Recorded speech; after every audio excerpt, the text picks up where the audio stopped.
Welcome, Yonkers Voice, and thanks for joining us on another episode of the Local Hopefuls and Incumbents. Today we are sitting with a very special guest. But before I get into that, remember, Yonkers Voice brings your local hopefuls and your incumbents to you for you to decide. We're neither left, we're not right, we're impartial. We bring our candidates to you so that you can make a decision. As I always say, an uneducated voter is a very dangerous voter. I'd like to welcome Ken Jenkins to the show, it's a face that we all know, News 12 movie star, former arch nemesis of Mike Edelman, who somehow or another is completely on the left now, Ken, and I'd like to welcome you to the show. Well, thank you. I appreciate being here today. Thanks for joining us. No, I'm happy to be here on Yonkers Voice and being a local hopeful as well. Well, yeah, 14 terms with the Westchester County Board of Legislators, 14 successful terms. It may be it's 10 years, and the terms are 2-year terms. So I actually had one extra one because I ran in a special election when I replaced Andrea Stewart Cousins. So it may not be exactly 14, but you know what? It's a few. You certainly have a lot of people sorting after your seat. Yes, there's definitely 4 candidates that are running for. They're running vigorously, and they're working hard, vigorously, as they should, for everyone's vote in the 16th district. And part of the thing that happened with me was when I announced that I was running last year in August of 2016. I guess a set of people out there that thought I was joking around and we weren't really being serious about it, that we were just going to go for a little bit of time and have someone try to offer opportunities and jobs, et cetera. And I'm just not that kind of person. I've never been that kind of person. When I ran in 2013 and supported Noam Bramson, who was the eventual winner of our Democratic convention, I said I would never go through that process again. I would take the case to the people and let the people decide. But those are 4 individuals that are working hard. They were challenged a little bit because there were people that were trying to suggest to them that I wasn't going to run for county executive, that I was going to go back to county legislator, and I was like, you don't have to worry about that. And that's why there were some late entries or some perceived late entries. As long as you get on the ballot, that's the bottom line, and get those petitions signed. So. Why in your career as county legislator do you feel now is the time to go for county executive, which, folks, is a very important position? County executive is a very big deal. Oh. So congratulations to you. Thank you. It's a big step. But why now? Well, I went for it in 2013, and I was clear that I would be coming back and going for it again should that opportunity arise if Noam Bramson did not win, which he did not. From my perspective, it's a continuation of the work that I've done on the County Board of Legislators. The county executive is the day-to-day manager of the $1.8 billion corporation that we call Westchester County. And I certainly have tremendous managerial background in running in as far as being a manager and a senior manager and a partner, on the partner track for Anderson Consulting and Accenture, to be able to understand how to manage and work with groups of people. And that's, my background is being a manager. But for the county legislator, I saw a great opportunity to continue the work, standing up for the community over 25 years of work, understanding the most we can right now about our county budget and making a difference for the people of Westchester County, while having a plan that doesn't increase taxes. So I thought this was a great opportunity because we live in a Democratic county. It's 2-1 Democrats from that perspective. But people don't vote just on lines. They vote for the person, and they vote for the person with the vision. And what I've seen under Rob Pasterino's time is mismanagement and bad deals that are going to negatively impact Westchester County for a long period of time. And since I've been living with this day to day, since Rob Pasterino became county executive, I see that this is a great time for us to make a change and change the game and make a difference. Ken, let's say you're elected tomorrow. You're in. What is the first thing? What are the first 3 things that you do as an elected official as county executive? Well, the first three things, first is to take a deep breath and thank all the people of Westchester County for their level of support, and put together a team of individuals, because that's what we would be doing, is getting a team of individuals that would be professionals, understanding what's best, and having creative solutions for the problems that we have. We have a situation right now that we have all of our unions out of contract. Right? That's not getting done day one, because there's going to be a little bit of work that necessarily needs to be done. We got to get back to a place where the people of Westchester County, that's the employees, and the people understand that their county government is there for them. So my second thing I would be doing is making sure that I was meeting and arranging those meetings with all of those municipalities through our Municipal Officials Association, and having those discussions with them to see how the county can help support what they're trying to do. And the third is to make sure that we're having roundtable and open discussions with the various constituent groups that are out there to make a difference in Westchester County and move forward. So we're taking a deep breath back. We're going to make sure that we're reaching out to our labor force, our community, and to our business community, our municipalities that are working together. Do you think that Rob Pasterino lacks in those areas? Does he not reach across the table?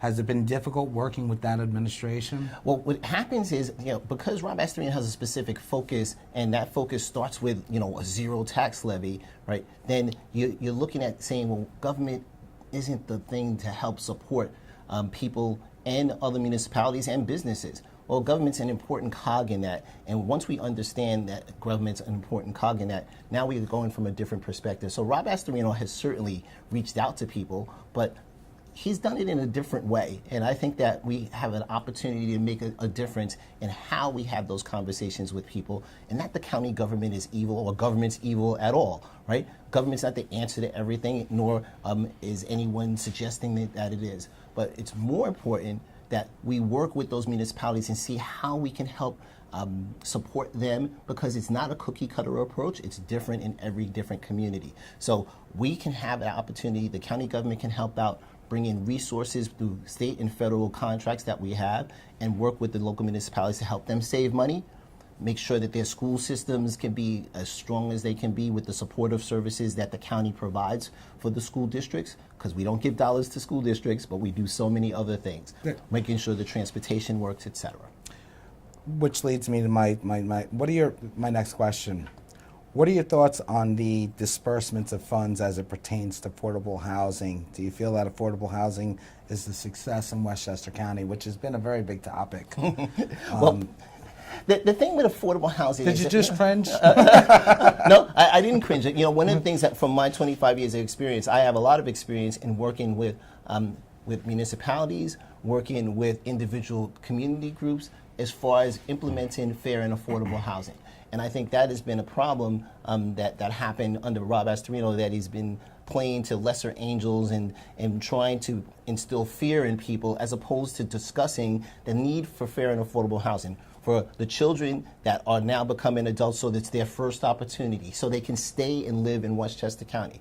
For our seniors who get on fixed income, or people on fixed incomes that can't necessarily live in that same house. They're empty nesters now, but they still want to live in Westchester. They still want to be in the community that they grew up in and they love and they've been a part of. So they want to stay there. That's affordable housing. For the people that have different abilities, some people say disabilities, but I say different abilities, we need affordable housing for them. So as opposed to making it negative, the county executive should be utilizing the leadership position to say, how do we work on that and create housing for the seniors and public officers, et cetera. That's the whole thing. I mean, you have 55 and older type housing.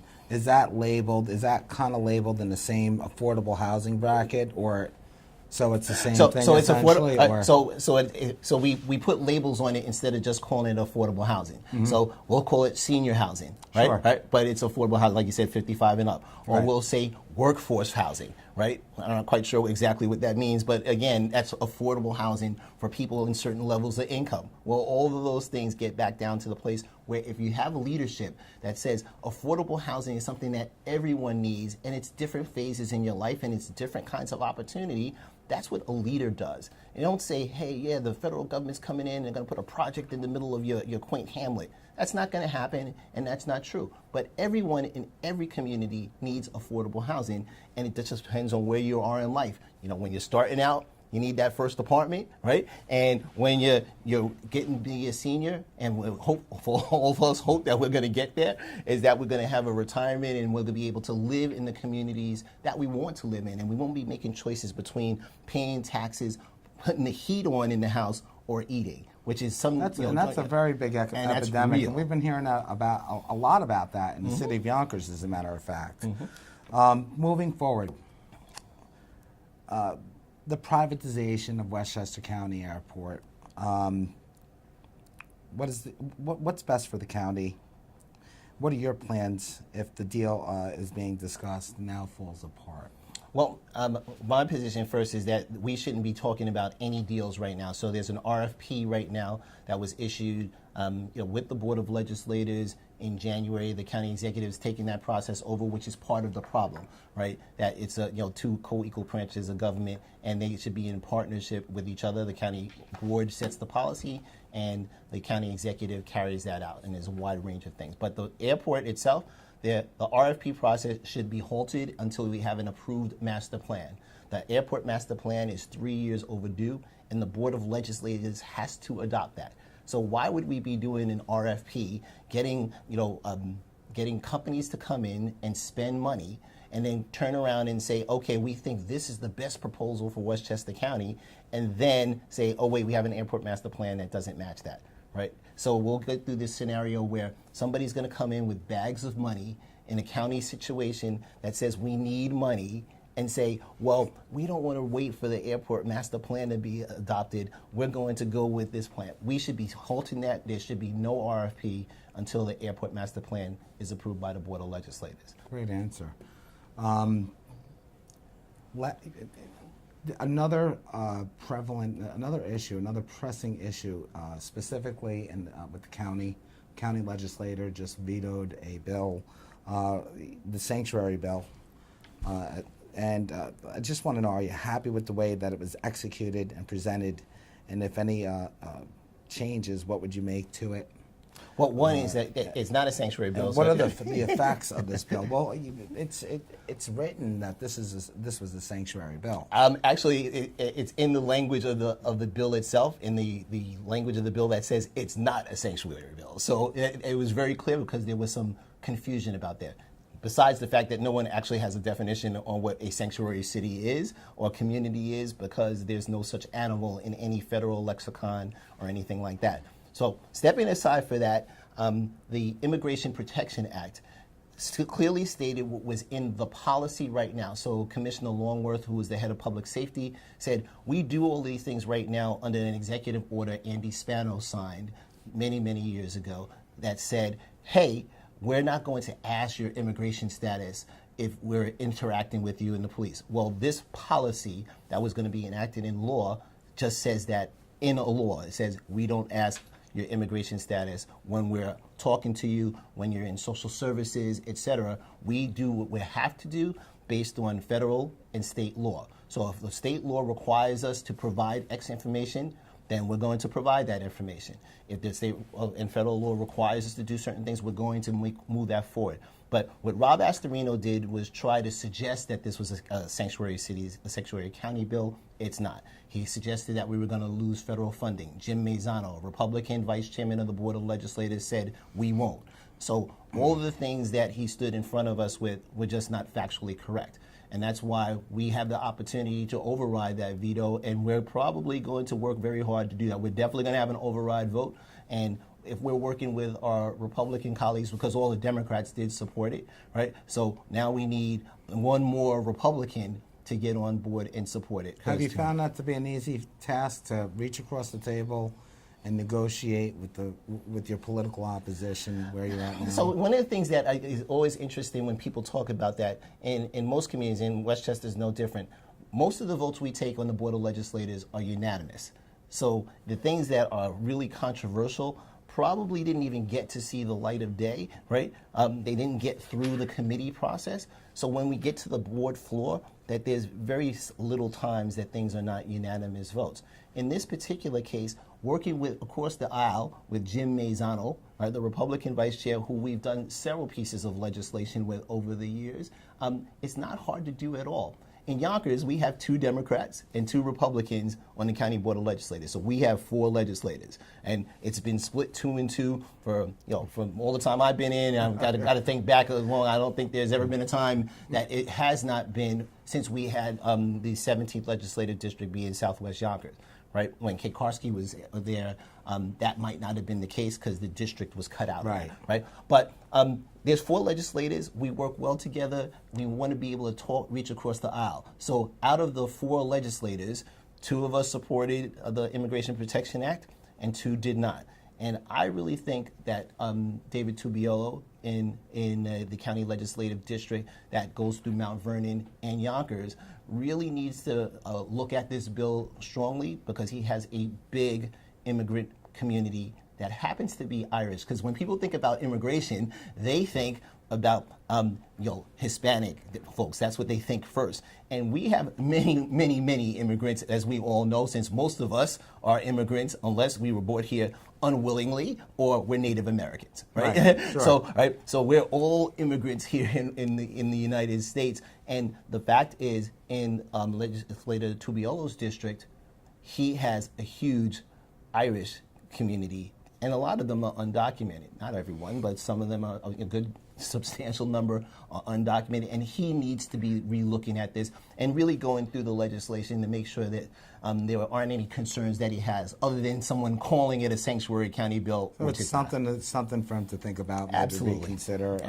But as a county executive, I would be working with my legislative partners to be able to get that across the line. We wouldn't have had this level of hubris about it. He did sit down with the legislators. They were working in shuttle diplomacy, trying to deal with the legislation from when we first introduced it 6 or 7 months ago, when Catherine Borgia, our majority leader, who was excluded from those meetings. Right. So it's been a challenge. So, in your 14 terms, what do you think your best piece of legislation is? You only get to pick one.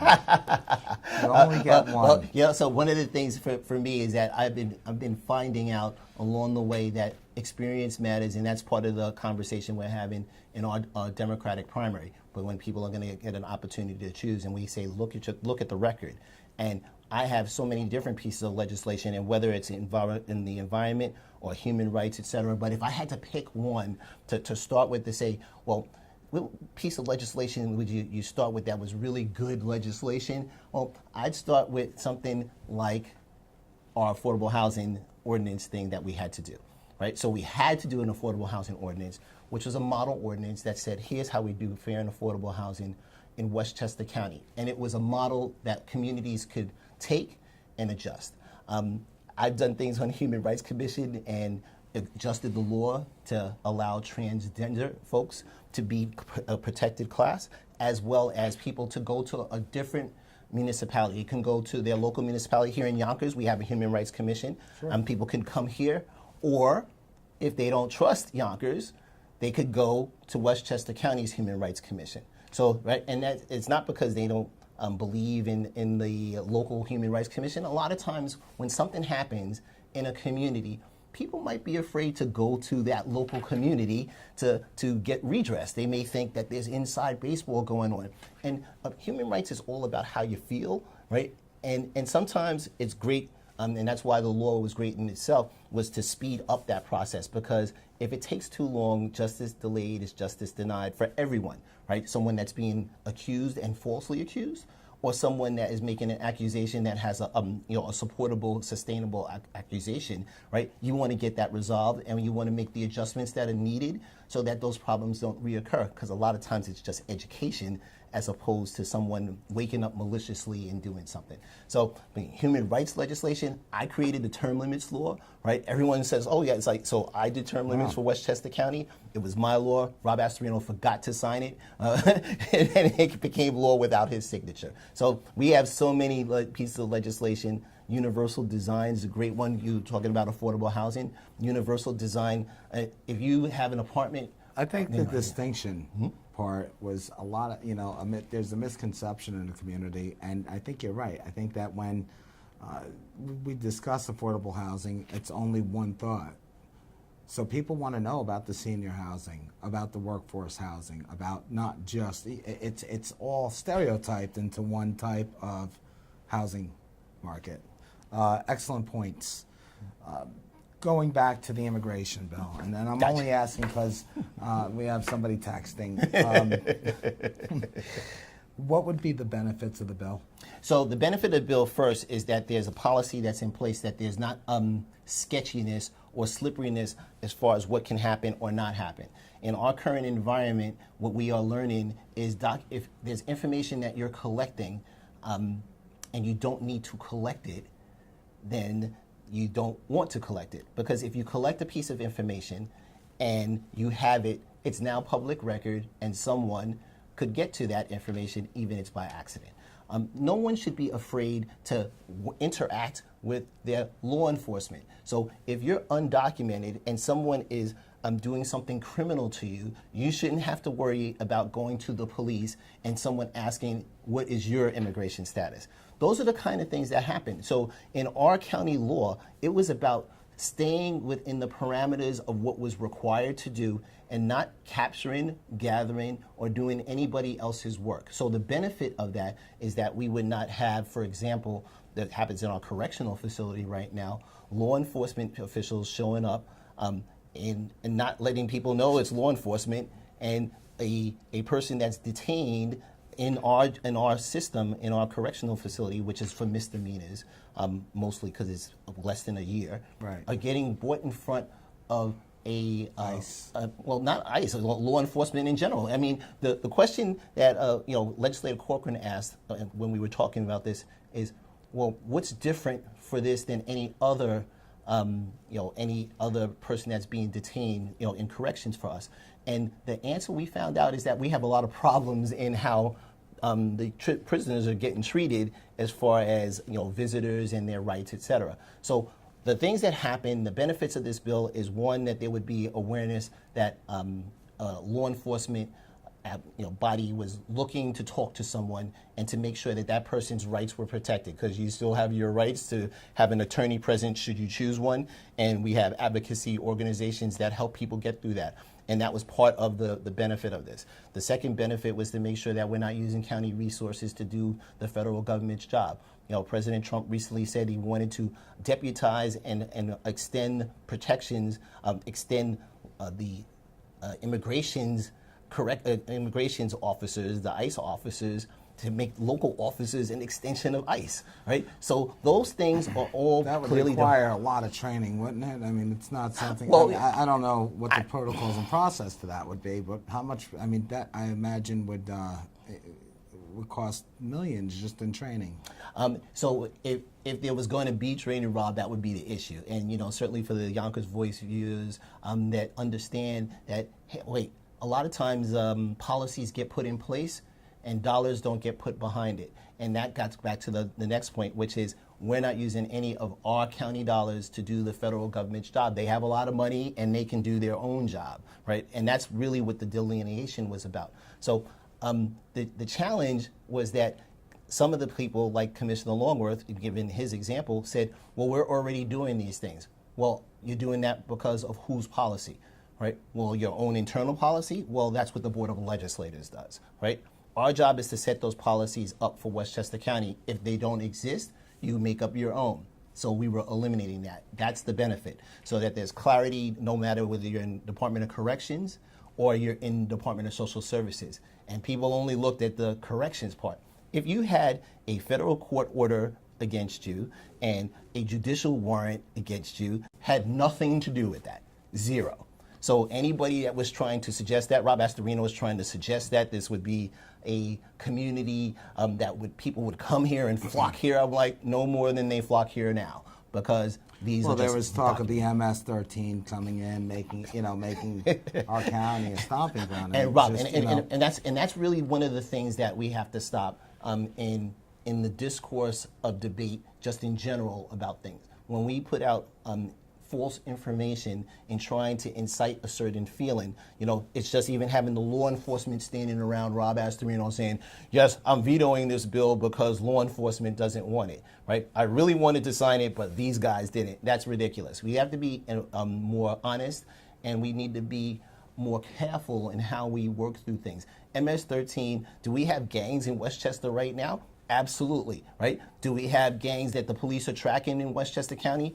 Absolutely. You can ask the county police that interact with all our local municipalities in the activity that they've done. Recently, we had a big intermunicipal, intergovernmental arrest that happened with 40-something people get arrested from all of this gang activity, right? They don't have to just have names like MS-13 in Long Island to try to ring up a certain type of fear, right? That said, oh, wait, those are Hispanic gang and they may come up here.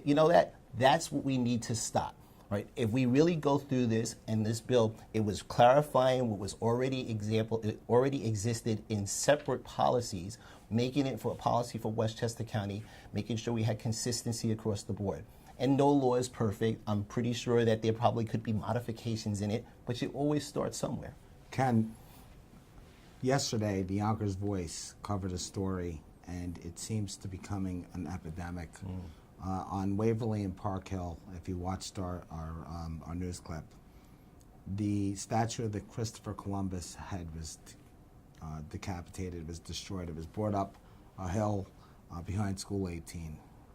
And well, let me say, it's ridiculous. What's your take on that? What's your feel? First, it is still vandalism. It's still wrong. It shouldn't be the case. And one of the problems that we're having right now with all of the statues, and I'll bring it to kind of a global kind of view, if that's okay with you, sure, yeah. Right? To say that there are symbols that have been in existence that until Charlottesville wasn't a problem.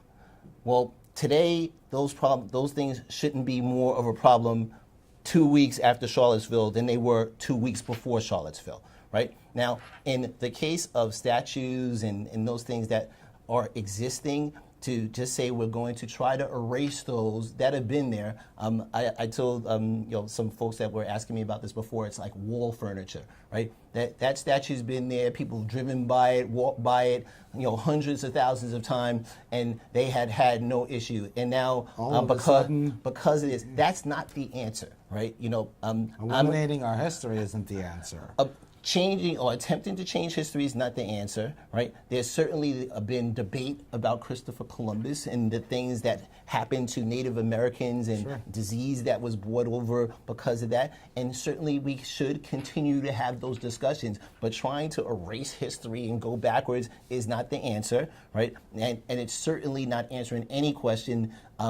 Defacing and vandalizing a statue, there is not an acceptable excuse for that. That is wrong. Right, and and that's the thing that is a challenge right now, as opposed to weaseling around and not speaking out truthfully and forcefully and saying this is wrong. A white supremacist rally walking through anywhere with torches, even if there were backyard torches, is wrong. That we shouldn't have got to the Saturday tragedy when someone got killed and the two officers got killed, trying to protect people during that whole thing, in their helicopter, and a young lady got killed by a car driver that was a supremacist. That's what we have to stop. We have to speak out against that. We have to stop. And again, when we do that, we need to call it out whenever it happens. So someone decapitating a statue, that's not solving anything. It's wrong, it's criminal, and I hope that they catch the people that had done that,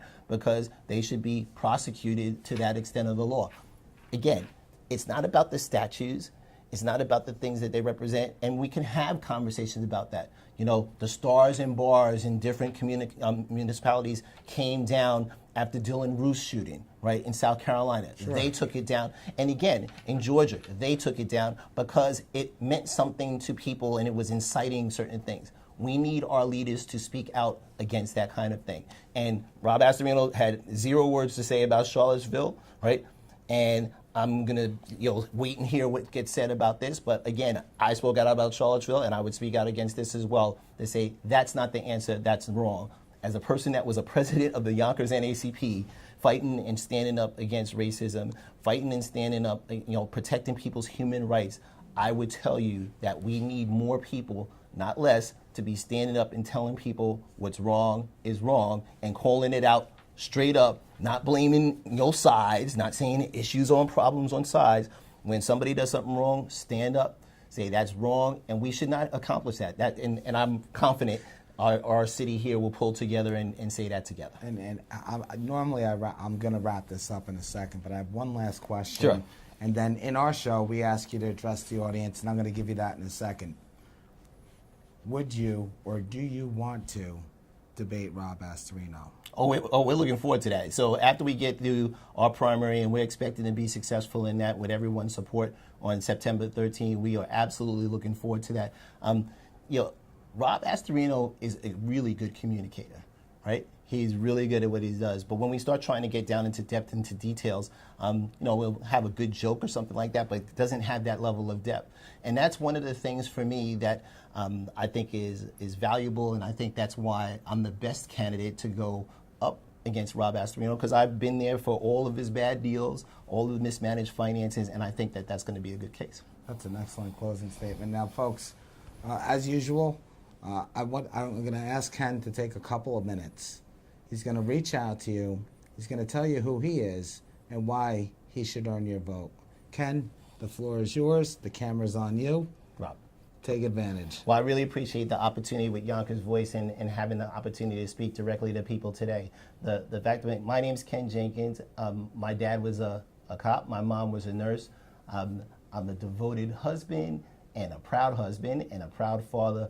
Been a manager, a tech manager for many years, and I'm looking to be your next county executive. I think we're in a challenging time, and I think that we need the leadership that I can bring, because I can understand and get people motivated that have sat on the sidelines, that have not been engaged and involved. I'm the only candidate that has a plan that doesn't raise taxes. I'm the only person, the only candidate that actually lowers your taxes. I'm the only candidate that does not have to worry about unfunded mandates and the albatross of Albany around my neck, that I'll be able to clearly run and focus on the issues of Westchester County. I'm challenging my folks that are out there looking at the Democratic primary on September 12th to look at the record, and you should do that. Look at our records, go and see what we've actually accomplished. What legislation have I led? Not the ones that my name is just on, because there's a ton of those too, but the ones that I implemented and led and got across and got voted on and got approved. You need someone at this particular time that's going to stand up about the bad characteristics that happened under Rob Pasterino, and we need that, and we need everyone's vote down. So I'm asking you to come out and vote on September 12th. Certainly take a look at our website, Jenkins for Westchester. That's FOR Westchester.com. So JenkinsForWestchester.com. That has plenty of additional information and details. But we're going to work hard. We're going to make sure that we get people back in employment. We're making sure that we released yesterday the 12-point Minority and Women Business Enterprise Program for small businesses, large businesses, minorities, and women. We need to make sure that they get a piece of that $1.8 billion pie, and we make sure that people get employed. So I really appreciate the time today in speaking to you at Yonkers Voice, and certainly I'm looking forward to speaking to you as a candidate for county executive on September 13th going forward. I want to thank everybody today for joining us. Remember, to join us on Facebook, Yonkers Voice Central page for all our news. It's not local unless it's us. Wow. Thanks for joining us again. I'm Robbie Mann, and we'll be seeing you soon. Visit us at www.yonkersvoice.com, where all of our videos are. Don't forget, comment. If you have any questions for Ken, what number could somebody call you on? Absolutely. On our website, we have the contact information, so you can get us right there. So we usually don't give out telephone numbers because they change so much, right? But certainly you can call us. Our contact information is there, and Facebook, Twitter, and of course, old snail mail still works too, right? Ken Jenkins, thanks for joining us on the show today. Thank you. Talking to our audience, and again, folks, it's been a great day with Ken. We'll talk to you soon. Thank you. Thank you.